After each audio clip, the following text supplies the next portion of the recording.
जब मन बुद्धि चित्त और जीवात्मा साफ नहीं होगी तो साक्षात्कार कैसे होगा। इसी के लिए हम लोग जंगलों में तीर्थों में जाया करते थे। चलो भाई आज इस तीर्थ में चलेंगे, आज पर्व लगा हुआ, वहाँ महात्माओं का दर्शन होगा और उनका सत्संग सुनने को मिलेगा। बहुत कुछ कोट के महात्मा मिलेंगे। तो कभी हरिद्वार चले गए, कभी रामेश्वरम चले गए, कभी द्वारका चले गए, कभी मथुरा और काशी चले गए, महात्माओं का दर्शन। इस मंदिर में गए, बहुत अच्छे महात्मा मिलेंगे। उस मंदिर में गए, बहुत अच्छे महात्मा मिलेंगे। उस आश्रम में गए, यहाँ सिद्ध पुरुष मिल जाएंगे। इसीलिए दर्शन करने के लिए जाते थे कि भाई कहीं चलते फिरते संतों महात्माओं का दर्शन योगियों का होगा तो आत्मा का कल्याण हो जाएगा। और इसीलिए आप इस मनुष्य जीवन में आए। तो इच्छा तो आपके अंदर है दर्शन करने की, इच्छा तो कल्याण की है, इच्छा तो प्रभु को देखने की है, इच्छा मुक्ति की है, इच्छा जन्म मरण से बचने की है, 84 नरकों से छूटने की इच्छा है। लेकिन जीव बेचारा भूल से यहाँ फंस गया। इसको कोई रास्ता दिखाने वाला, धर्म उपदेश, इसको सही बात बताने वाला कोई मिलता नहीं है।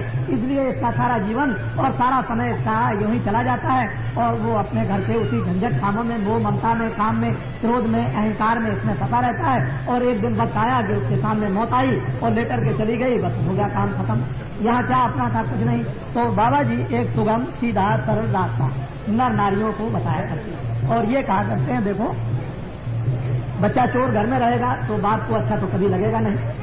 बाप तो यही कहेगा कि अरे बच्चे तुम चोरी करते हो तो हमारा भी नाम डुबा दोगे और तुमको भी तकलीफ होगी और कभी कोई आएगा पकड़ लेगा तो कितनी बड़ी बदनामी होगी। इसी तरह से महात्मा सारी सृष्टि में अपना बच्चा समझते हैं। सबको कहते हैं देखो गलती मत करना, चोरी मत करना, झूठ मत बोलना, धोखा मत देना, किसी को मार मत देना, किसी का कत्ल मत कर देना, ये सब बुराइयां, शराब मत पीना, मांस को मत खाना, तुम अंडे मत खाना, ये सब खान जितने भी हैं खाने के अशुद्ध सामानों को तुम बोल रहे इससे बुद्धि खराब हो जाएगी, चित्त हो जाएगा खराब, मन चंचल हो जाएगा, काम क्रोध लोभ वो अहंकार जग जाएगा तो आत्मा का विनाश हो जाएगा। तो महात्मा बाहर की धीरे धीरे शिक्षा देते हैं। जब मजबूत कर लेते हैं तो उसको आत्म शिक्षा देते हैं साधना करने की। फिर जब वो आत्म साधना में लग जाता है तो आत्म सिद्धि हो जाती है, उसको ज्ञान हो जाता है, उसमें शक्ति आ जाती है, उसको आनंद मिलता है, तो उसका लोक और परलोक दोनों बन जाता है। इसी लोक परलोक बनाने के लिए हम लोग इस मनुष्य रूपी मकान में आए थे और रामायण करते थे कि हमारा लोक बनेगा, परलोक भी बन जाएगा। गीता को भी सुनते कि लोक बनेगा, परलोक बनेगा, और जब तब तीरथ करते हैं कि लोक परलोक बन जाए। लेकिन अब आप नहीं जानते हो तो भाई महात्मा क्या करें। महात्मा तो आपको जब नहीं मिलते हैं तो अपना रास्ता बदल गया। अब यह तो गलती है आपकी या महात्माओं की गलती है कि हमको आकर के उनको अपना धर्म उपदेश देना चाहिए। हमको अच्छी अच्छी बातें बताते, बुरी बातों को हमको जो हम उसमें फंसे थे छुड़ा लेते तो आज अच्छे रास्ते पर तो जीवन हमारा सुखमयी शांतमयी गांव गांव में परिवार परिवार में बन जाता।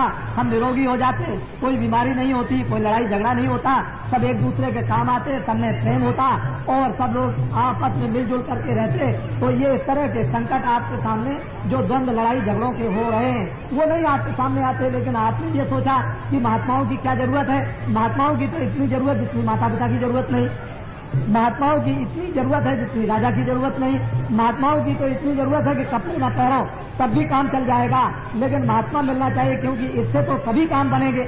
इधर आपको ये भी बन जाएगा कि कैसे रहना है, कपड़े कैसे पहना है, किस काम के लिए आए हो, क्यों कपड़ा पहना जाता है, क्यों खाना खाया जाता है, मनुष्य रूपी मकान में कौन रहता है, ये सब चीजें आपको महात्माओं के द्वारा मालूम हो जाएंगी। तो अंतिम लक्ष्य तो आपको अपने कल्याण का ही प्राप्त करना है, अपने घर को ही पाना। घर छोड़ दिया, परदेश में आकर के मारे मारे फिरते हो।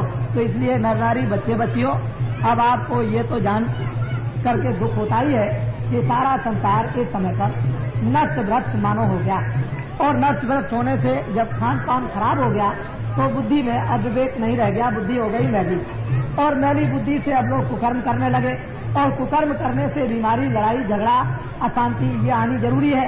ये तो समाज घर में ये आ गई। अब अगर आप इस बीमारी से जो तरह तरह की बीमारी लग गई, तरह तरह का प्लास्टिक लग गया, तरह तरह की जहरीली हवाएं जो आ रही, इससे आप बचना चाहते हो तो रामायण में बिल्कुल साफ स्पष्ट लिखा हुआ कि जीवन के कष्ट और कलेश से यदि तुम मुक्ति पाना चाहते हो तो भगवान का भजन आपको करना होगा, ईश्वर का भजन आपको करना होगा। और कब की जो महात्मा आपको ईश्वर का भजन बता दें कि ये परमात्मा का भजन है, उसको करने लगे तो ये सब व्याधि संकट आपका दूर हो जाए और फिर आपको किस तरह की शांति, आपको किस तरह की आपको शुद्धि आप में आ जाए, कैसे आप अपने यानी आत्मा को, जीवात्मा को आप जगा सकते हो। लेकिन जब तक महात्मा नहीं मिलेंगे तब तक ये सब संकट आपके सामने आए और आप लोग जो है जब कभी महात्माओं की बात सुनते हैं तो बुराई में लग जाते हैं। आपको क्या मिलेगा बुराई करने से? या बुराई सुनने से आपको क्या मिलेगा?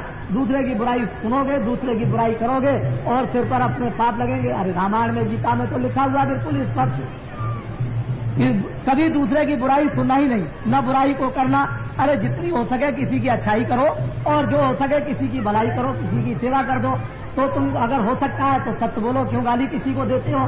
तो मनुष्य जिस काम के लिए आया और मनुष्य इतना ज्ञानवान, वो काम तो करता नहीं है, अज्ञानी काम करने लगा और ऊपर से गंदगी को लादते लादते इतने दिन हो गए। इस गंदगी को दूर कौन कर सकता है? अब तो ये आप सोचना समझना चाहिए। बाहर के पानी से आप चाहते हो कि गंदगी दूर हो जाएगी, तो बाहर के पानी से तो गंदगी दूर होगी नहीं। वो तो महात्माओं के पास में निर्मल जल होता है। आत्म सिद्धि का जब निर्मल जल होता है महात्माओं के पास में, और वो जब जल छिड़का जाता है तो आत्म शुद्धि करता है और वो गंदगी को दूर कर देता है, धोकर के साफ करता है। तो ये जीवात्माएं निर्मल पवित्र इस मनुष्य रूपी मकान में होती हैं, तभी ये कृतार्थ हो सकेगी। नहीं तो बहुत मुश्किल होगा। तो अब तो ये तरह तरह के कष्ट आपके सामने आए।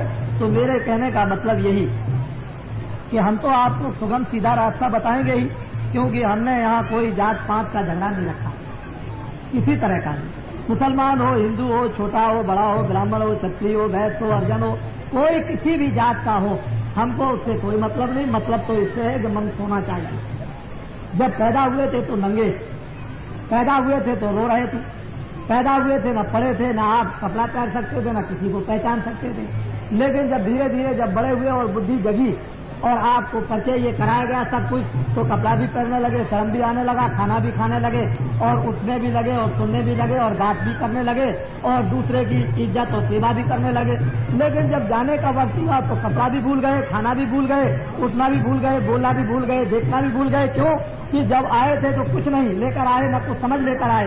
जब जाने लगे तो ये सब कपड़े उतार दिए, सारा संसार का ध्यान खत्म हो गया, सब पहचान खत्म हो गई। जब मरने लगता है तो सब पहचान खत्म, ना कुछ लेकर आए ना कुछ लेकर जाओगे, सब कुछ आपको छोड़ करके यही जाना है, इसी जगह खाली आपको जाना। ये भी मनुष्य रूपी कपड़ा उतार लिया जाएगा आपका और ऐसी अवस्था में भेज दिया जाएगा। इसके अंदर कौन रहता था, किस तरफ से निकल करके चला गया, ये आपको कोई ज्ञान नहीं हो पाएगा। उसी को जानने के लिए ये मनुष्य रूपी कपड़ा आपको मिला है और इसमें बैठ करके आप अपने आप को जानो, अपने आप को पहचानो। पहचान लोगे महात्माओं की कृपा से, दया से, तो सारा काम और जीवन सफल बन जाएगा और जिस लिए आए थे वो काम हो गया आपका। नहीं तो ऐसे न मालूम अनेकों और करोड़ों जन्म आपने धारण किए हैं और फिर भी अभी तक काम कुछ नहीं हो सका। यही रोना रोते रहे जन्म मरण का, नरकों और 84 का।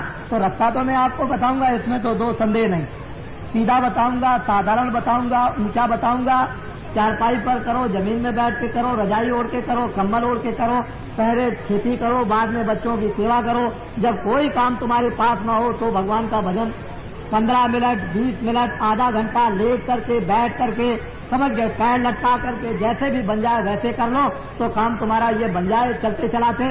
नहीं तो आगे बड़ी मार पड़ेगी और नरकों की अग्नि में वहाँ जब जलाए जाओगे तो कोई बचाने वाला नहीं होगा, काटे जाओगे तो कोई बचाने वाला नहीं होगा, सड़ाए जाओगे तो कोई बचाने वाला नहीं होगा, भूख प्यास लगेगी तो कोई देने वाला नहीं मिलेगा। वहाँ इतनी यातनाएं जमदूत सिपाही देते हैं कि वहाँ हाहाकार जीवात्माएं करती है, रोते चिल्लाते रहते हैं और ये रोज घटनाएं देखने को मिलती हैं।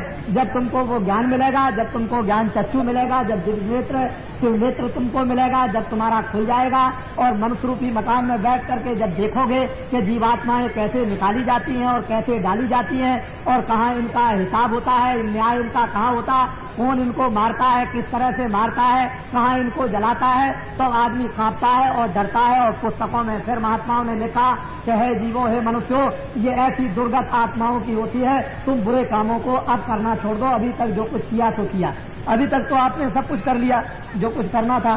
यानी इन 27 वर्षों में जितने भी बुरे से बुरे काम करने थे आपने सब किए, उससे तो आपने हार मानी नहीं।